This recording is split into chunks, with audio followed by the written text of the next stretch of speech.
Hi, I'm Katie from katieharvey.com, and I would like to talk about journaling on the internet, especially in the form of blogging.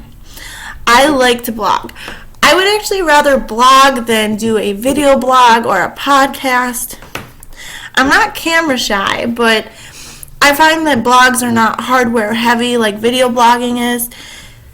With video blogging, there's just a lot you have to do. Like, you have to worry about your hair, you have to worry about your makeup, the lighting, your wardrobe, and there's just a lot of stuff that goes into video blogging that I'm not into. Like comments, the public with videos, like, they always have something to say, like, about your hair, like, did you cut it, or I like your shirt, oh, I hate your shirt. And I would just rather sit behind my computer and be able to type my ideas out rather than vocalize them. So, especially like at 2 a.m., I find that I get my best ideas. And at 2 a.m., I don't know anyone that really wants to be doing their makeup, their hair, and I would just rather sit in my pajamas and be able to hit draft so that I can review my blog in the morning and decide if I want to post it and have the world share my thoughts on it. Alright, so blogging should give an individual a platform to organize their thoughts and put them out in the public view.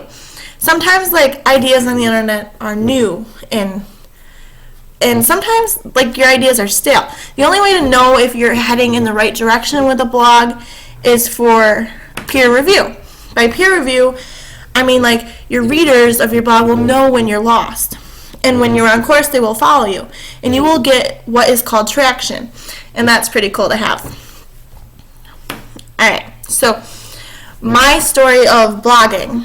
Back in the day, when I was in high school, I got involved in local politics. And I needed a way to, like, organize my thoughts, organize the community, and get people involved. So my blog, www.katieharvey.com, is still, actually, you're able to still read it today. And every year I, like, look at it and see where I've been, where I'm going, and it's really nice to be able to have something from when you're younger. Alright, so when I first started blogging, I was completely lost. I had no idea what I was doing. And so this is the story of how I created my first blog, and hopefully it will help you start your own. Alright, so the first thing you need is a domain name. So a lot of people will say, why don't you just use Facebook or Blogspot? Those are, like, huge social media sites that, like, anybody can do them. Well, you can, and I just really wouldn't recommend it because on these sites there's censorship and revenue issues. And if your blog actually takes off, it's not really yours fully. So I would suggest taking a minute and registering your own catchy domain name. I actually registered mine with Bluehost.com. I have had good luck with them, and I recommend them highly. They have all the tools in one place, and they have piles of, like, tutorials and forums on how to get you started. And I actually used GoDaddy before Bluehost. I really didn't like the experience, but you could try it, but I didn't like it. Alright, so once you have used the domain finder tool at Bluehost and you've snagged a great name that you like, and you have to have the Bluehost set up an account for you. Alright, so this costs $3. I'm lucky that my parents have, like, their own family business and they actually have an account. So this lets you have an unlimited amount of, like, personal websites live. So I don't actually have to pay the $3, which is great for me as a poor college student. So you should ask, how do you build a complicated, like, blog, like, complicated website? Well, the answer is you don't. You can use this great site called WordPress.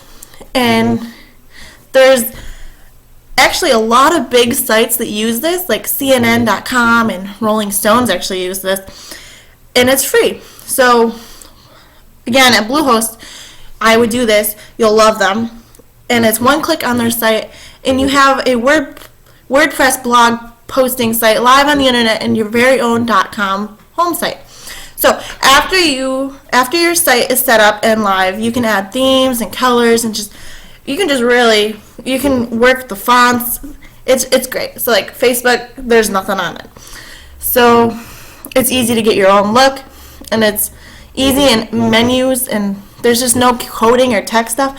Like, I don't know about you, I'm not completely computer savvy, so it's great for me.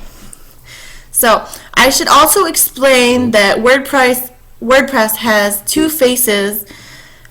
Okay, so there's like one, the pretty part that like the world sees, and that's called the front end. And the side, and you can write and edit in, that's called the back end. That's the part nobody sees but you. So the back end is passworded. Only you can get in there, and it's usually found at like yoursite.com/WP like admin. So here's the fun part, the part I actually like. So you can write your blog. Okay, so have this great post that you like, it's like zingy, and then you can add images. So then you hit publish, and now you can go look at it. So after, I suggest doing a video blog if you want to. This is where you do your video, and then you upload it to YouTube. So they have this great option where you can embed a video into your blog, and you can post it right there. So like you can have pictures, videos, like anything you want, and it's completely yours. And then you post your .com name on your Facebook, social media sites, and then you get followers, you get traction, and I would just get your name out there, flaunt it, and that is how you start your blog, and that's how I started mine. So enjoy, and hopefully you will get followers. All right, thank you.